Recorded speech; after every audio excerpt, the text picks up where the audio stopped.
Jumping into running backs, we're looking at a class here where maybe a little bit top heavy, but somebody who is coming in has looked really good, has had a really strong combine is Breece Hall.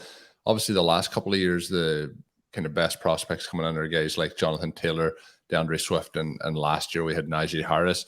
With the combine that Hall's after putting in, where does he fit for you with those sort of prospects that have come in?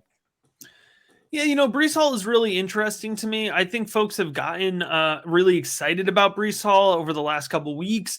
I'm not sure if folks are excited about Breece Hall or they're not excited about Isaiah Spiller or Kenneth Walker, right? It almost feels like Breece Hall is running back one by default. And it kind of feels Josh Jacob-y to me. Like when Josh Jacobs was the running back one, just because he was the running back one, like he's who was there. It kind of feels a similar way. I like Breece Hall. He's patient. He's an effective one-cut runner. He can explode through space that's created for him. He's a pretty athletic back that runs well off tackle as well as, through the A-gap. He's got a nice jump step. He can glide around the field. Super productive in college. 4 years of really good production there for Iowa State. Or I'm sorry, 3 years of really good production there for Iowa State. And so he's got solid tape. He's good.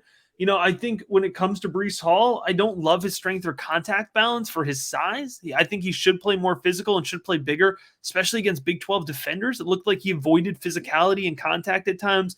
Doesn't really display great contact balance, which is something that I really like in my prospects coming out. And so I do have some concerns with Breece Hall. I also think his vision can be really inconsistent. And so this is a guy, right, who his offensive line is going to be really important. If he ends up in a bottom, third tier offensive line unit and running behind them, I'm going to totally pivot off of him. I'm not going to be interested. But if he lands behind a top offensive line unit, then I'm going to be less concerned about the vision, right? Because it can get offset a little bit. And so Breece Hall for me, I think he's a good prospect. He's coming in at running back 2 for me right now in a really tight tier at the top with Spiller and Walker there as well. But, if you compare it to last year's class, I had Najee Harris significantly, a full tier and a half above where I have Breece Hall right now. And so, and you mentioned DeAndre Swift well above Breece Hall as well. And so where Najee Harris and DeAndre Swift were guys that I felt confident projecting as running back ones early in their career, I think Breece Hall is going to land in that running back 2 territory. And there, again, there's nothing wrong with that, right? I think it's just about managing expectations. Well, you mentioned some people liking him almost by default, and then you mentioned Walker and Spiller and kind of two different stories for them coming out of the combine. Walker runs the fast 40, and we know that much more for running backs than for wide receivers. That's a strong indicator of the way they can translate to the NFL. Does that answer questions for you, or did you have questions about Walker? Anytime someone has this one-year wonder element, even if it's the last year and it was very, very good and they're still relatively young, that is something where there feels like there's more room to miss. And obviously fantasy managers aren't wanting to spend that first-round pick and miss on a big running back. Yeah, I got to tell you, the 40 time for Kenneth Walker was huge for me because he doesn't necessarily play that fast on tape, right? There's certainly examples of downfield acceleration, but when you look at Kenneth Walker, he's a really physical running back. He's a high motor explosive back. He's always popped off the line of scrimmage, but I wasn't sure about that, that second gear, how he kind of runs in between 10 and 30 yards. That's what I was concerned about. And clearly he answered those questions at the combine, but he's not only fast, he's aggressive, he's physical. He has great contact balance. I just talked about. I really like that in running back prospects. And here's where I think Kenneth Walker can be really effective. He was fantastic in goal line situations for Michigan State. It was one of the reasons his stat box was overflowing. He had more than a touchdown a game this past year. It's because he's really effective at the goal line. And obviously that's something we love for fantasy football purposes, right? So if you are somebody who is physical, can bowl over Big Ten defenders, and you're not afraid to do it, and then at the same time you could post, a top tier 40 time at the position. You have great size. Then you really get to be. That's how you get to be my running back 1, and that's where Kenneth Walker is right now. I will say I think one of the biggest concerns for folks on Kenneth Walker is the pass catching ability. Right, this is a lesson that I've really tried to emphasize over the last couple of years. Do not knock a prospect, especially a running back, on something they're not asked to do. Kenneth Walker wasn't asked to catch the ball very often, But when he caught the ball. He did well. He showed good handwork. He showed the ability to react to off-target passes. He even showed the ability to do some level of route running, right? If you're Michigan State and you're having Kenneth Walker chew up opposing defenses for 250 yards a game on the ground, you're not going to waste his energy dropping off screens to him, right? And so that's why Kenneth Walker wasn't targeted as high in the passing game. It's because they didn't need him to be. So I know that's a question for some folks. I'm not concerned about it. All you really need to push running back one territory for fantasy football is about 40 to 50 targets a season. And I think Kenneth Walker and the right offense can absolutely secure that. You mentioned not being asked to catch the ball. The most recent that I've seen that get talked about quite regularly, and I'm a Packers fan, so maybe that's why I'm hearing it, but A.J. Dillon obviously wasn't asked to catch the ball too much in college, and last year particularly, he's shown that he's been able to add that element to his game. So we do see that. The other player that you mentioned there a couple of times is Isaiah Spiller. Obviously, the injury, is that more of a non-story, obviously, as we head towards the draft, or is there concerns around the injury? I got to tell you, it's one of these things I've learned over time, right? Isaiah Spiller, in January was my running back one in this year's class. He slid down to running back 3. I like his tape the best in terms of pure tape evaluation. I think Spiller's smooth. He's a methodical back. He has pops of excitement throughout his tape. Really good vision. I love his vision, right? I talked about that being really important for the running back position. He has clean footwork, good lateral movement. So there's a lot to like on his tape, not high-end speed. And so even if he runs the 40 at his pro day, if he's able to do that, it's probably not going to be, as good as Breece Hall or Kenneth Walker's 40 time, but it's one of these things, right, where in the past I've just ignored it. Like, that's kind of weird that he didn't run. They kind of keep pushing us off. Whatever, it's fine. Trust the tape. But you kind of like learn over the years, like, there's probably something to that, right? Like if it smells funky, it's probably funky. And so I'm kind of just trying to proceed with a little bit of caution. He's still in the top tier, but he slid a little bit for me. And, he goes and he puts together a good pro day workout. All right, cool. We're back on track. We're back at it. That's the thing. It's like rankings are so fluid this time of year. Everybody wants to know your top 10 at all times, right? But it's a dangerous game to get into, right? It's because it changes around so much. So I'm still good with Spiller. I'm still in on Spiller, especially if he ends up going at a discount in rookie ADP, but proceeding with a little bit of caution, and I'd be lying to you if I told you that wasn't the case. And so you're saying that even if the story is true, though, and he did test with the kind of injury you obviously shouldn't have tested with at all in anything, that he's still not going to be a plus athlete, more of a mediocre NFL athlete, which obviously compared to any normal human is amazing, but not somebody who stands out at the NFL level. Yeah, in terms of pure athleticism, I gave him, a good evaluation for that in terms of what I think he's going to be asked to do, right? He has good footwork. I saw good lateral movement in tight space on his tape. He has this sneaky slipperiness to him, which obviously is something you can't test for. And elusiveness is part of my athletic score, and he definitely is elusive in the way that he maneuvers around the field with fluidity and ease. So, I didn't ever expect Isaiah Spiller to be somebody who goes and smashes the combine, right? It's just he's not Rachaad White. He's not built that way, but he is an effective runner. And so, I don't expect him, even at his pro day, to necessarily put up, fantastic athletic testing numbers. He's somebody who the tape is going to drive a little bit more, which makes sense why his, ADP might be a little bit lower right now. Well, you mentioned White, and obviously we've got some RotoViz staffers who are very, very high on him, and does bring that receiving element to the table, does bring that athletic element to the table. Maybe you could dream a little bit almost of a David Johnson-esque type of prospect. Not that he has quite much size, but where do you see White? I think maybe the fantasy community has been higher. Now you see with the draft community, obviously the combine impresses. I mean, is he the clear number 4 guy, or is he in a tier with a bunch of guys who could kind of take that mantle? Yeah, I think Travis's ears are probably ringing right now. He's hearing us talk about Rashaad White. He's a really electric prospect. He beats defenders with speed, athleticism, elusiveness. He closes space, I think, really, really well in the way that he gets around the field. I'm not sold that he's a day 2 pick yet. I think he's going to be right on that border of day 2, day 3.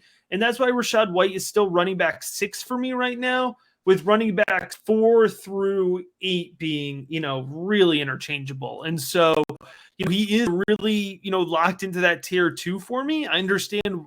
I mean, I should say 4 through 8 is a lot of, it's going to be my guys, right? Who are you about? I like Jerome Ford. He's in that.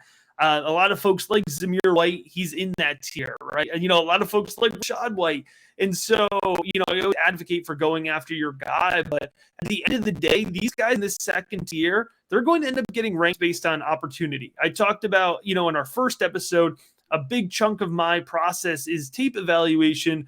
But another significant piece of that is what I call my opportunity index, right? How are you actually going to translate into a projection sheet? How are you going to translate over the next 3 years of the first 3 years of your NFL career, right? That's what I'm trying to play out. And landing spot, as much of a cop-out as it seems, is going to be the tiebreaker within a tight tier. So Rashaad White could end up as high as running back 4 for me.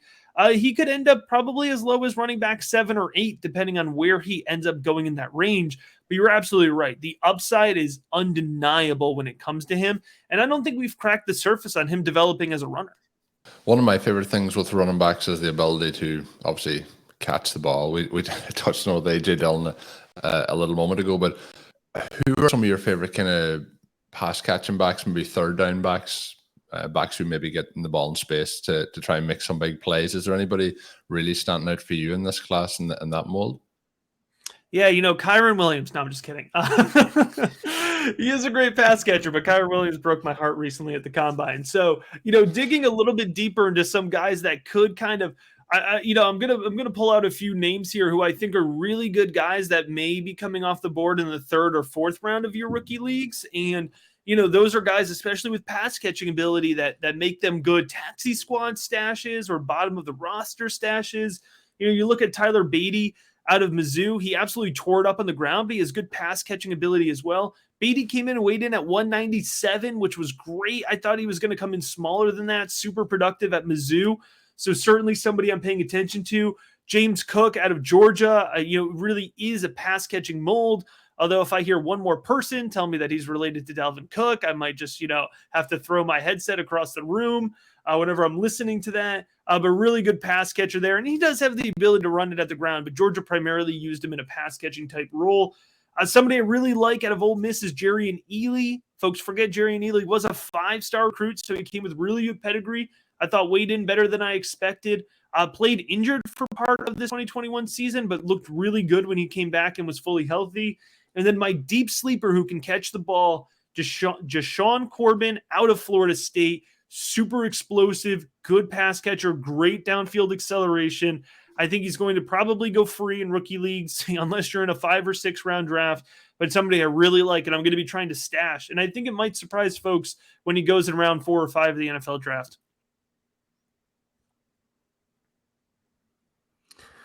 Well, the other sort of deep sleeper or a deep sleeper that now after the combine, everybody wants to know everything about. You have Pierre Strong, you have this athleticism that clearly would play at the NFL level if the player brings that running back skill set. You have the crazy numbers against non-NFL competition. Where is he now? And is he an NFL type of runner beyond just what we know about his athleticism? Yeah, Pierre Strong is tough because, I cannot, believe it or not, I can't find much South Dakota State tape. So I think what's really important for me when you have a player like Pierre Strong is you really have to see him in the context of the offense and to see what he was asked to do and how you can kind of pull that out and translate it to the next level. Honestly, man, right now, this is one of like the only players that I can't really speak to his tape evaluation, but I have him in this large tier 3 range right now. So I'm not buying in on him just based off of, or I should say only based off combine numbers. Once we get the tape evaluation in there, that'll be helpful. But also sometimes when there's these players I'm really not sure what to do with, I've kind of picked up this tactic of listening to the NFL. And I know that sounds simple, but sometimes the NFL tells you, what they think of a player. And if Pierre Strong goes top 100, then it's going to be more convincing that he can play outside of his, FCS scheme or the level of competition. But, you look at his teammate last year, I loved Cade Johnson, and he ended up being an undrafted free agent, struggled because he, couldn't adjust to that level of competition as quickly. So, Pierre Strong probably ends up being a day 3 selection, and then I think he becomes a lot less interesting for folks. And then the other player sort of on the opposite end of the spectrum, but someone who has done very well against not maybe the very top competition, but solid competition there, and offers a little bit what I would think of as your sort of David Montgomery, Zach Moss type of profile. And obviously those two guys have gone different directions at the NFL level. So we know even within that profile, if it's in fact correct. And so that's what I want to ask you about, that you can go either way. But Tyler Algiere doesn't have the big numbers of the combine, but his thesis, or the thesis for him, if you were looking to draft him, either I think as an NFL reality GM or as a fantasy manager, didn't really rely on that. Is that the right way to look at it? Or, were you disappointed? Do you have him in a different spot now? Yeah, Tyler Algiere is a guy who I've kind of really wrestled with. Initially I was much lower than consensus on him. I watched his 2020 tape during the summer process, and I did not like it. I thought, he didn't look explosive. I thought I had visions or concerns with his visions. I thought it was really inconsistent. And so then, I was kind of lower on him. I ended up going back and doing a 2021 tape eval, and the 2021 tape was a lot better. Tyler Algiere to me looked like a better runner. He's a powerful back. He really displays good burst off the line of scrimmage. He's a downhill runner. He builds that momentum well with the, building as he moves downfield. But you mentioned it. You can see on his tape, he's not athletic. I was not shocked by that 40 time. I expected him to run relatively slow. Folks did not believe me when I mentioned that ahead of time. But you can kind of see it on his tape. I think if you're an NFL team, you're hoping that he's a 2-down back that can smash in between the tackles. But when you lack that upside really to be either a 3-down back or have big playability, NFL DBs are going to chase Tyler Algiere down, right? So I'm not sure that he's getting bigger runs than 20 or 25 yards, even if he ends up with a wide open gap. So you're kind of relying on him to get a lot of goal line looks, a lot of red zone touches. I don't see a clear path to fantasy football success, at least not at the ADP that I think he's going to be taken at. Because I think even with a bad combine, folks are going to want to draft him in the second round of their rookie leagues, and I am not interested in that price. I think he's much more of a third-round selection, which is a little bit more in that dart throw territory. Now, if he ends up going in the second or third round of the NFL draft, then I'll probably change my tune. But I think after that combine, he dropped himself down in terms of draft capital. And, if you're looking at a guy that goes around 4 or 5 that, lacks high-end upside in speed and explosion, then that's not really something that I'm going to buy into in most years. Just leave you here with just the one sort of bold prediction, quick take, yes or no, and then, if you need a sentence, obviously that's fine. But Zamir White back now to star level with this combine? I love Zamir White. Zamir White, I have been saying for over a year now, in terms of pure talent, pure rushing ability, is easily a top 3 back in this class, if not the best pure runner in the class, right? Excellent working in between the tackles, dangerous combination of explosiveness and athleticism, navigates effortlessly in between the tackles, sharp footwork, and even sharper eye. I love his vision. For me, it's always been the injuries with Zamir White, right? I mean, we're talking about 2 ACL injuries, one in the end of high school, one early in his college career. That's bitten me in the past, all right? I've fallen for this before, or I've fallen in love with a great runner with knee injuries, right? And even if, he hits early on in his NFL career, it might be shortened. So here's the thing. I want Zamir White to hit. I want him to be a top running back badly, right? And I need him to get that top 100 draft capital. If he gets that top 100 draft capital, I'm going to throw it out the window. All my concerns with injury, I'm like, if he can pass the NFL medicals, then he passes my medicals, right? But if he goes day 3, then I can't pay premium price for Zamir White. I just can't do it. But my goodness, I hope I pay premium price because I want him to hit. Did you enjoy that clip? Make sure you hit that subscribe button to get more content from RotoViz. And of course, you can check out full-length podcasts at rotoviz.com/podcast. Available on all podcast platforms. Check out our wide range of content. Once again, rotoviz.com/podcast.